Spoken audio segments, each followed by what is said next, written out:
Welcome to the PIEA Week 7 highlights. We saw a bunch of great plays this week across Rocket League and VALORANT, so let's get into the standout performances these players had. Our first Rocket League match of the week saw Biglerville and Carlisle go head-to-head. Going into this matchup, Biglerville was 6-0 on sets and 18-0 on games won. Carlisle came in with an impressive 4-2 record and the potential to give Biglerville a run for their money. Biglerville had other plans though. Game 1 was neatly wrapped up 7-0 and all of the Biglerville players were working together flawlessly. Game 2 went the same way. Blow really started to have a standout performance this set, racking up 6 points over the first 2 games, which helped Biglerville settle Game 2 6-0.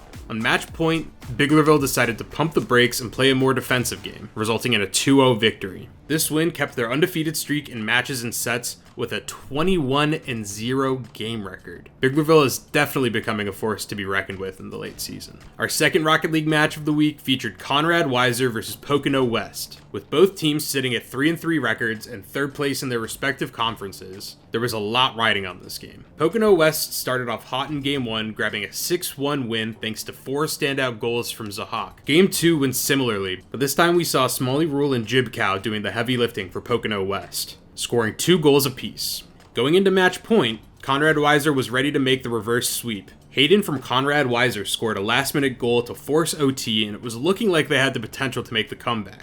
Both teams were playing super defensively, but after an almost 2-minute overtime, Smalley Rule scored the game-winning goal for Pocono West, securing the set and advancing their team to a 4-3 record.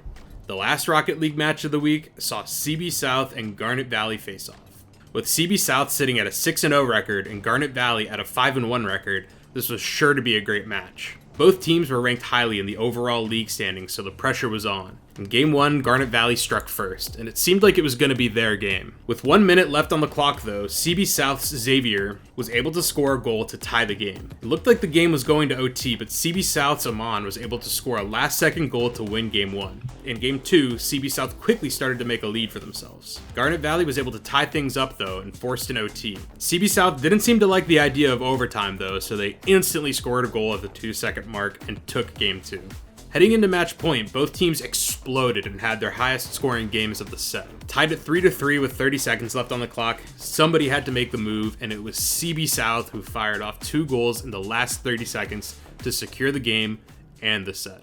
Our first VALORANT match of the week featured Manheim Township versus Conestoga Valley. Manheim Township got off to an early lead in Game 1. The whole team was playing great together, and the score quickly reached 5-0 after Manheim Sky had a fantastic defensive hold in sewers. They were able to use this momentum to take an 8-point lead before Conestoga's Rays had a perfect post-plant hold that won them their first round of the set, making the score 8-1. Manheim still had the better econ though, and was able to prevent Conestoga from taking any more rounds. Manheim's KJ dropped an impressive attack 3K to finish Game 1 13-1. Map 2 had an electric start. Manheim's Yoru, Mr. Wu, always provides some great judge clips for the highlights, and this one takes the cake. Mr. Wu was able to catch the entire enemy team on a rotate, and he took down 4 enemy players before he was dealt with. Just a few rounds later, Manheim's Neon, Ripple, dropped a nasty 4K on a flank. With great plays round after round, Manheim was able to take a 10-2 lead going into the second half. Conestoga wasn't out yet though, and they were able to start the comeback and take the score to 12-7 before Manheim was able to wrap up the set 13-7. In our second set, we saw Bishop Carroll and Upper St. Clair go head-to-head.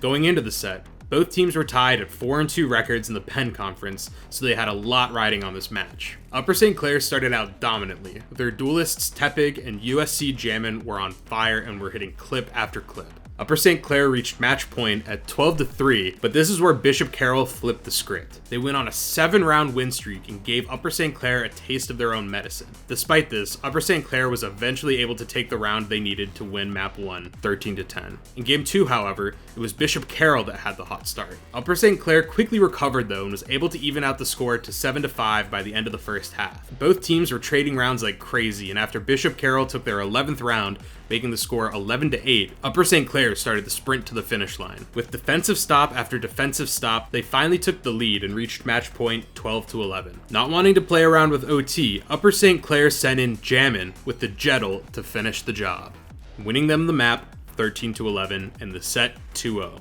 Great job to both teams. This was a super close match, and the level of play from the Bishop Carroll and Upper St. Clair players was truly impressive. Our last Valorant set of the week featured Chambersburg versus Warwick. Chambersburg took an early lead in this game, and they were playing some great defense. Their util usage was great, and we were seeing almost as many Molly and Paint Shelly limbs as we were seeing regular ones. On top of playing great as a unit, there were also some fantastic individual plays made by the Chambersburg players, like this 3K from Cheeseball. In the first round of the second half, things were looking grim for Chambersburg, but their Brim was able to win a 1v2, giving them the econ to snowball for the first few rounds of the second half.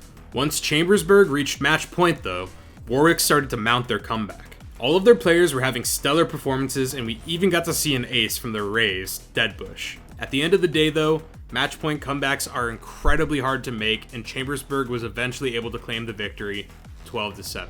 They later went on to win map 2 13-8 and the set 2-0. That's all for the PIEA Week 7 highlights, so stay tuned for our coverage of Week 8.